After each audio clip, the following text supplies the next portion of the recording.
The war in Ukraine has relied heavily on mortars and artillery from the start. At the same time, drones have evolved from a novelty in 2022 to the weapon of choice in 2023 to control the entire tactical space, according to Samuel Bendett, a drone expert at the Center for Naval Analyses. As The Guardian writes, both single-strike tactics and entire shelling are used when drops can last for hours and stop infantry assaults.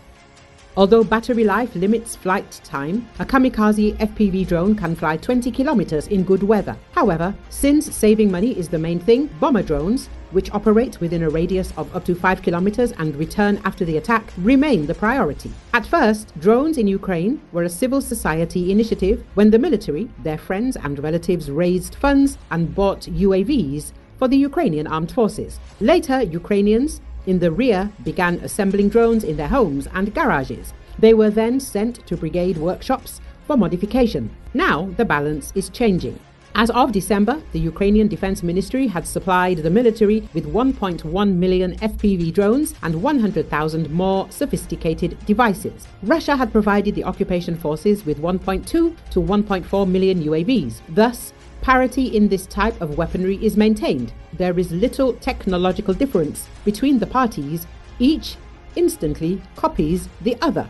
Drones are now being actively used to counter Russian drones and have even begun to be used to hunt Russian helicopters. In the summer of 2024, 2 successful hits were recorded. In addition, artificial intelligence is increasingly used for piloting and targeting. Land and sea drones have also appeared. It is expected that if the war continues, the scale of production and diversity of drones will also increase. At the same time, the creation of obstacles with electronic warfare is energy intensive and difficult to maintain. Electronic warfare itself requires sending stronger, more destructive signals. With Donald Trump set to return to the White House soon and potentially halt or reduce US support, Ukraine's own technologies will become even more important. As media reported, the unmanned systems forces were created in Ukraine. The commander of this branch of the military is Hero of Ukraine, Vadim Sukharevsky. In 2024, high-speed, maneuverable dinner-plate-sized drones became a key weapon in Ukraine's defense, proving effective against massive Russian ground attacks, the Wall Street Journal reports. On December the 31st, 2024, for the first time in the world, an air target was destroyed using a Magura V5 attack naval drone equipped with missile weapons.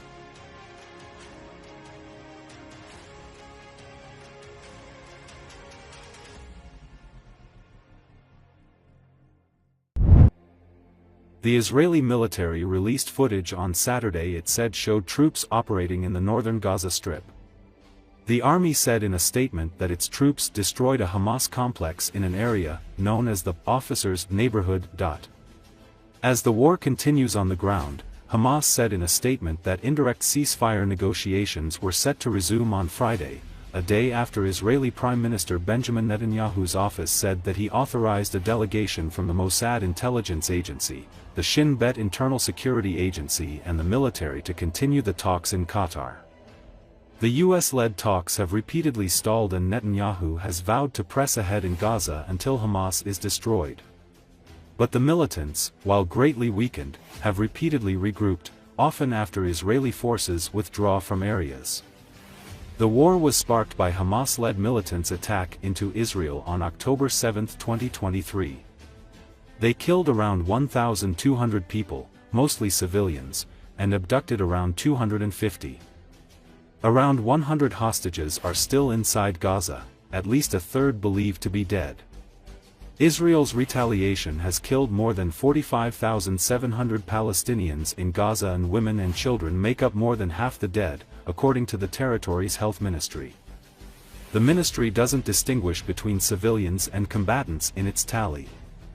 Israel's military says it only targets militants and blames Hamas for civilian deaths because its fighters operate in dense residential areas. The army says it has killed 17,000 militants, without providing evidence.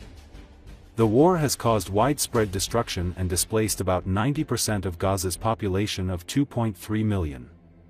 Winter has now arrived, and hundreds of thousands are sheltering in tents near the sea.